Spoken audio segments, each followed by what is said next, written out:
Bienvenue dans notre série estivale consacrée au nombre 90 sous tous ses aspects. Aujourd'hui, nous écoutons un épisode de 2025 dans lequel on prend le bus à Paris. Le 90 est caché dans un prix aujourd'hui. Tendez bien l'oreille. Bienvenue sur One Thing in a French Day et Cultivate Your French. J'espère que vous allez bien et que vous êtes de bonne humeur. Je m'appelle Laetitia, je suis française, j'habite près de Paris et je vous raconte au travers de ce podcast un petit bout de ma journée.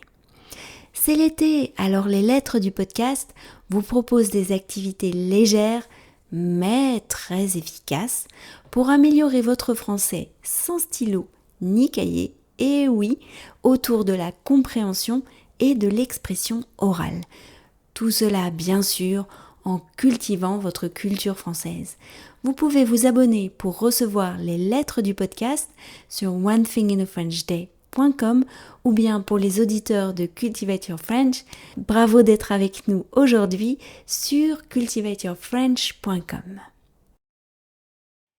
C'est l'été. Par un chaud samedi après-midi, je suis dans le bus 21 qui, je le crois, me ramène vers Saint-Lazare.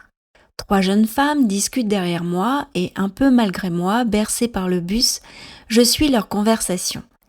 Après avoir parlé de leur plan pour la fin août, elles parlent maintenant des débardeurs blancs. Un must-have chez la jeune femme moderne, il est versatile et polyvalent, basique, simple, pratique mais élégant. On voit d'ailleurs des publicités dans le métro pour une marque de débardeur. Chez Etam, c'est nul, dit une des 3. Oui, c'est pas quali, ajoute une autre. Vous avez vu le prix de leurs manteaux en hiver ? Ils ont tellement augmenté depuis l'époque où elles étaient au collège, alors que c'est toujours la même came, toujours les mêmes fournisseurs, et que c'est pas de la super qualité. Alors, l'une d'elles parle d'une robe bleue dans un magasin Etam, une robe vraiment superbe, vraiment belle, qui coûtait 99 €. 99 €. Mais ils s'imaginent quoi, dit-elle ? Ils ont trop cru, j'ai pas cet argent à mettre dans une robe. Dans ma tête, j'imagine la scène, la belle robe bleue bien exposée à l'entrée du magasin pour faire envie, pour faire rêver les jeunes femmes. Tout de suite, on se demande à quelle occasion on pourrait la mettre. On pourrait l'essayer pour voir comment elle nous va, la reposer ensuite, espérer qu'elle sera soldée dans peu de temps. Un petit silence.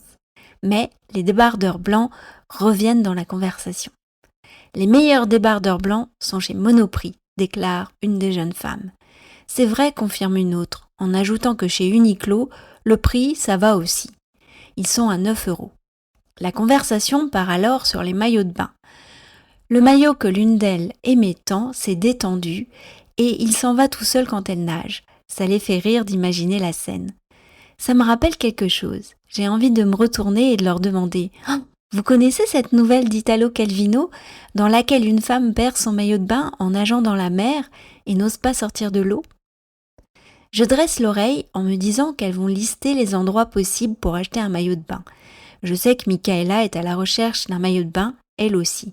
Mais non, elle ne doute pas que leur amie va finir par en trouver un en cherchant bien. Entre-temps, le bus arrive vers l'opéra. Je commence à trouver le trajet un peu long. Les jeunes femmes entament alors un autre sujet de conversation, l'année prochaine. Les épisodes du 90, c'est terminé pour aujourd'hui. Je vous retrouve bien vite pour un nouvel épisode du podcast. À bientôt, au revoir.